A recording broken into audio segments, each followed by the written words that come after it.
واشنگتن. سمسمه وقت بخیر. جزئیات بیشتری خبر را دست خود بشنوید. طارق، سه منبع معتبر این خبر را با افغانستان اینترنشنال تایید کردند و گفتند که طالبان صدها نفر را که به اتهام همکاری با جبهه مقاومت بازداشت کردند و برای مدت هم در زندان پلچرخی زندانی بودند، اونا را انتقال میتن به زندان بگرام. بیشتر اینا باشندگان ولایات شمال افغانستان هست و اکثریتشان باشندگان 5 ولایت پنجشیر، پروان، کاپیسا، بغلان و تخار هست.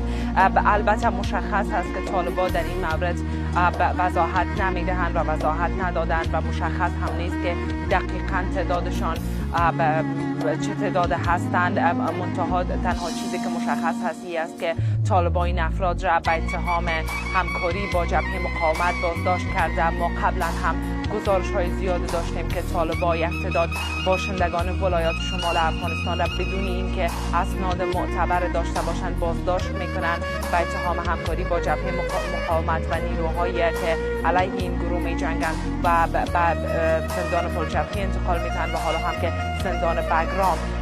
میدانیم که زندان بگرام از خطرناکترین زندان ها هست.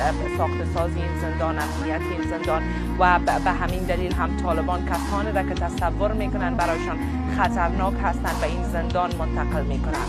درست سمسمه، بیشتر خودت هم گفتیم که این زندانی‌ها ابتدا در زندان پلچرخی بودند و بعدا انتقال پیدا میکنند به زندان بگرام. اما چرا طالبان افراد را به زندان بگرام منتقل میکنند؟ سوال اساسی است.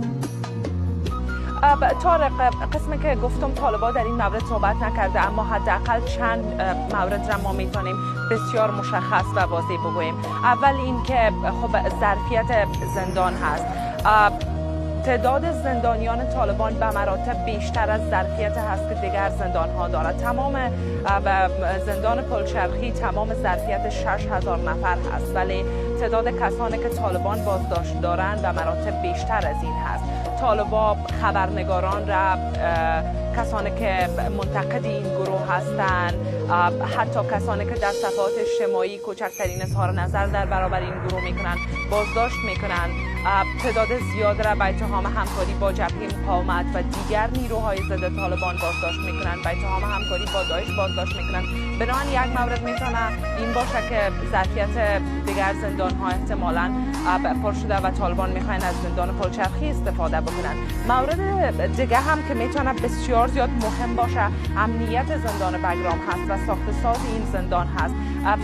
افراد عادی نیروهای طالبان به احتمال زیاد به این زندان دسترسی ندارند و طالبان کسانی را که تصور میکنند برایشان خطرناک هستند به این زندان منتقل میکنند. و از طرف دیگه هم شکنجه هست که قبلا هم گزارش های وجود داشت که هم در زندان پلچرخی و هم در زندان بگرام طالبان به شکنجه به افراد میپردازند.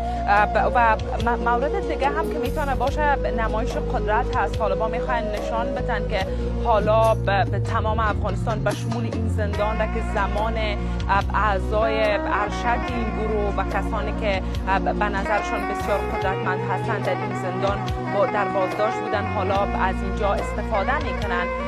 و قسمی که میدانیم در گذشته نیروهای آمریکایی از این زندان برای زندانی ساختن اعضای طالبان استفاده میکردند و همین گونه اعضای القاعده که شریک طالبان هست و اعضای داعش. بنابراین طالبان به شکل نمایش قدرت هم میدهند. طارق، ممنون از شما جزئیات و توضیحات.